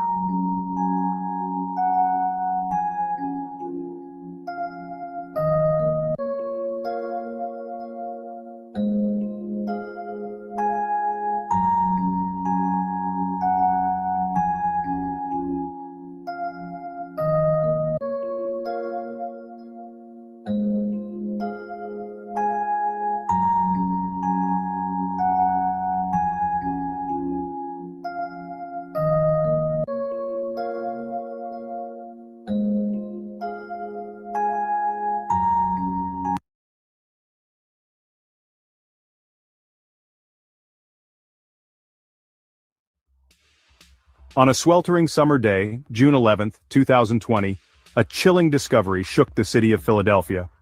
A suitcase lay abandoned near a bustling SEPTA L station in Kensington. Inside, the lifeless body of 25-year-old Christina Gribben, a young mother from Chester County, was found. Christina was known for her bright smile and her dedication to her young son. Her sudden and tragic end left many in disbelief. The news of Christina's death sent shockwaves through her community and beyond. Friends and family were devastated, struggling to comprehend how such a vibrant life could be so abruptly and violently taken away. The image of her discarded remains, a stark contrast to the vibrant life she once lived, became a haunting reminder of the vulnerability of women in a city grappling with crime and despair. Christina's story resonated with many, highlighting the dangers that lurk in the shadows of urban life. The location of the discovery, Kensington Avenue, was notorious for its open-air drug market and the violence that often accompanied it. This area, known for its struggles with addiction and crime, painted a grim picture of the environment where Christina's body was found. This grim backdrop only amplified the tragedy of Christina's fate, raising questions about the circumstances surrounding her death and the possibility of foul play. Was she a victim of the rampant crime in the area, or was there a more personal motive behind her death? As investigators descended upon the scene, the search for answers began. They meticulously combed through evidence, hoping to piece together the final moments of Christina's life. Who was responsible for Christina's death? Detectives interviewed witnesses, scoured surveillance footage, and followed every lead, determined to bring justice for Christina and her grieving family. And what brought her to this desolate corner of the city? The answers remained elusive, but the quest for truth continued, driven by the hope of uncovering the mystery behind Christina Gribben's tragic end. Kensington, a neighborhood etched in the fabric of Philadelphia's history, has long been plagued by poverty, addiction, and crime. The open-air drug market that has taken root in the area casts a long shadow, attracting violence and despair. The once thriving community now bears the weight of countless tragedies, with many lives lost or forever altered by the opioid epidemic and the lawlessness it breeds. Christina Gribben's case, while shocking in its brutality, is sadly not an isolated incident in this part of the city. The streets of Kensington have witnessed countless acts of violence against women, many of whom remain nameless, their stories untold. The discovery of Christina's body served as a grim reminder of the vulnerability of women, particularly those struggling with addiction or caught in the crosshairs of the drug trade. The investigation into Christina Gribben's death was swift and relentless. Detectives worked tirelessly, following every lead and piecing together the events that led to her tragic demise. They meticulously combed through evidence, interviewed witnesses, and analyzed hours of surveillance footage. The community of Kensington was shaken, and the pressure was on to find Christina's killer. Surveillance footage from the area where Christina's body was found played a crucial role in identifying a suspect. Detectives scrutinized every frame, looking for any clue that could lead them to the perpetrator. The footage captured images of a man, later identified as Aaron Mosher from Browns Mills, New Jersey, carrying a suitcase that matched the one in which Christina's body was found. This was a significant breakthrough in the case. Detectives then focused their efforts on tracking Mosher's movements and gathering more evidence to build a solid case against him. They discovered that Mosher had a history of criminal activity, which only strengthened their resolve. On July 20th, 2020, just over a month after Christina's body was discovered, Erin Mosher was arrested and charged in connection with her death. The arrest brought a sense of relief to the community, but the investigation was far from over. The charges against Mosher included criminal conspiracy, tampering with evidence, abuse of a corpse, and obstruction of justice. Each charge carried significant weight, and the prosecution was determined to see justice served. The prosecution alleged that Mosher had played a role in concealing Christina's death, even if he had not directly caused it. They presented a compelling case, supported by the evidence gathered during the investigation, and the trial was to be a pivotal moment in the quest for justice for Christina Gribben. Beyond the headlines and the courtroom proceedings lies the story of a remarkable young woman whose life touched many. Christina Gribben was a young woman with a story waiting to be told. Her life was a tapestry of dreams, aspirations, and heartfelt connections. Born and raised in Chester County, she grew up surrounded by the serene landscapes and close-knit community that shaped her character. Christina was a beloved daughter, sister, and friend. Her family and friends remember her as a beacon of light, always ready to lend a helping hand or share a kind word. Those who knew her best remember her infectious smile, her kind heart, and her ability to make everyone around her feel special and loved.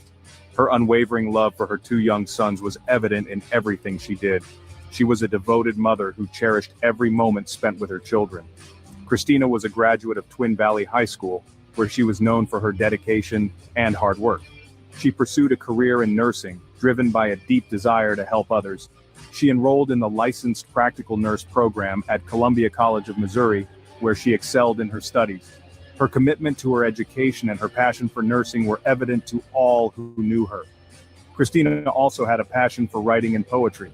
She found solace in expressing her thoughts and emotions through words, often filling journals with her reflections.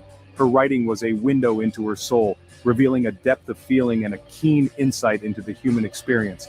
Her love for animals was another defining aspect of her character. Christina found joy in caring for creatures great and small, often volunteering at local animal shelters. She had a special bond with animals, and her compassion extended to all living beings, making her a beloved figure in her community. Christina's empathy and kindness were evident in every aspect of her life, from her professional aspirations to her personal passions. The loss of Christina left a void in the lives of those who loved her, a void that can never be filled. Her memory, however, continues to inspire and remind us of the impact one person can have on the world. Though she is no longer with us, Christina Gribben's legacy lives on in the hearts of those who knew her, a testament to a life lived with love, compassion, and grace. Section 5. A Community in Fear, Missing Women in Kensington. The tragic case of Christina Gribben brought to light a disturbing trend in Kensington and the surrounding areas, the alarming number of missing and murdered women.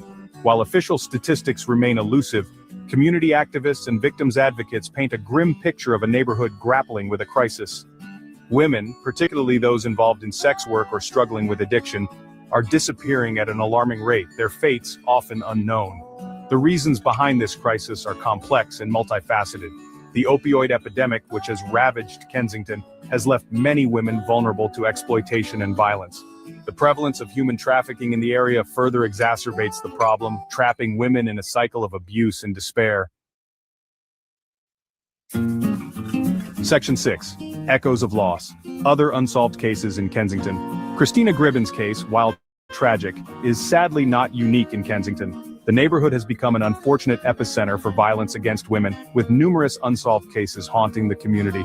The lack of closure for families of victims only amplifies the pain and suffering. Many are left with unanswered questions, grasping for any shred of information that might shed light on the fate of their loved ones. The disappearances and deaths of these women often go unreported or underinvestigated, leaving a sense of injustice and a community crying out for answers. Section 7. Justice Delayed, the Trial and Defense of Erin Mosher. As the wheels of justice slowly turned, the trial of Erin Mosher got underway. The prosecution presented a compelling case, weaving together a narrative of deceit and indifference. They argued that Mosher, whether directly responsible for Christina's death or not, had played a key role in concealing her passing and disposing of her body. Mosher's defense team, however, maintained his innocence, claiming that Christina's death was the result of natural causes, possibly a drug overdose. They argued that Mosher, fearing the repercussions of being found with the deceased person, had panicked and made the ill-fated decision to dispose of her body. The defense's strategy hinged on portraying Mosher as a desperate man caught in a difficult situation, rather than a cold-blooded criminal. Section 8. A call to action. Seeking justice for Christina and others. The tragic case of Christina Gribben serves as a stark reminder of the urgent need for action to address the issues plaguing Kensington and protect the vulnerable women who call it home. Law enforcement agencies must dedicate more resources to investigating crimes against women in the area, particularly those involving missing and murdered women. The cycle of violence will continue unless those responsible are held accountable for their actions. Community outreach programs are essential to provide support and resources to women struggling with addiction or trapped in dangerous situations.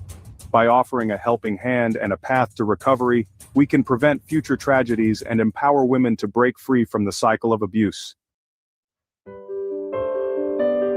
Section 9. Hope endures. Supporting families and preventing future tragedies.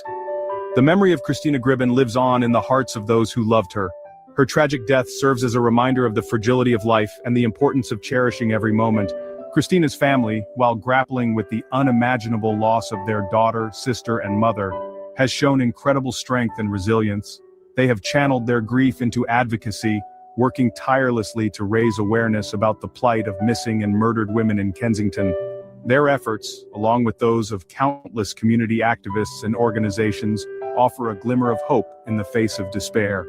By shining a light on the dark corners of the city and demanding justice for those who have been silenced, they are working to create a safer world for all women. Arrest in the case of a Chester County woman found dead in a suitcase in Kensington. Police arrested Aaron Mosher of Browns Mills, Burlington County earlier this week. He's facing numerous charges, including abuse of a corpse and tampering with evidence. Police say the victim was 25-year-old Christina Gribben, a mother of two from Honeybrook. Her body was found inside a suitcase here on the sidewalk near SEPTA's Market Frankfurt L. No word tonight on the man is behind bars in connection with a woman's body found in a suitcase in Kensington in June. Aaron Mosher of Browns Mills is charged with criminal conspiracy, tampering with evidence, and abuse of a corpse. They put the drugs out here, and now they don't want us out here. The demons inside of me, they don't sleep. On a given day, 400 to 800 people are on the streets here looking for their next high.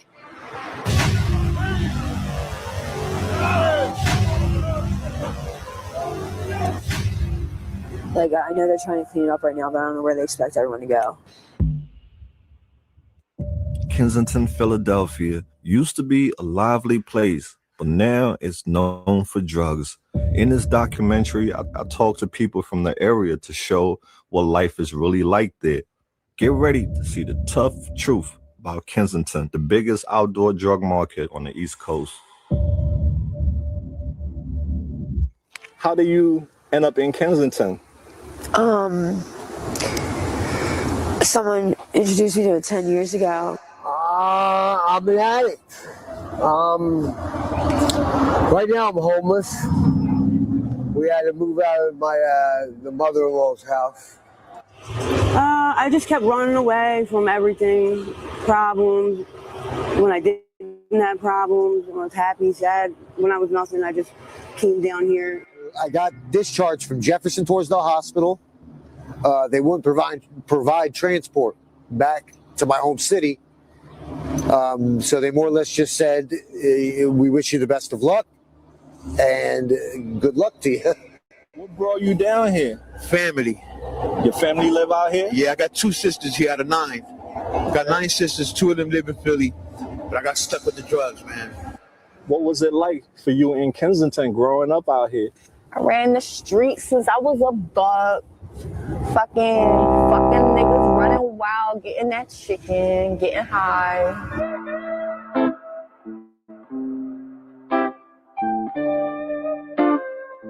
It's like right around when COVID started. I ended up not having my name on the lease, and the landlord where I was staying didn't want to renew the lease because of everything that's going on. And the person who I was renting a room from, his dad had gotten sick, so he ended up moving back home with his dad. So it was kind of like up in the air. And then when the governor closed everything down, I had no job, and not for nothing, the restaurant that I was at was too small to kind of give anyone any type of furlough or anything to hold them over. So I was a little SOL and ended up coming out here after a couple months of staying with a couple friends, ones that actually could, accept people that weren't family. Came here because of my mom. And at the age of 10, I started selling drugs. Why so young? I got introduced to the drug game. What's your first impression of Kensington when you got here? Like the first time, Your first day? I was under the impression that we were going to Bucks County. So when I got up here, I drove and the guy was like, lock the doors, don't make eye contact with anybody, just keep your head down and wait until I get back.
In a world that turns too fast, some are lost, left in the past.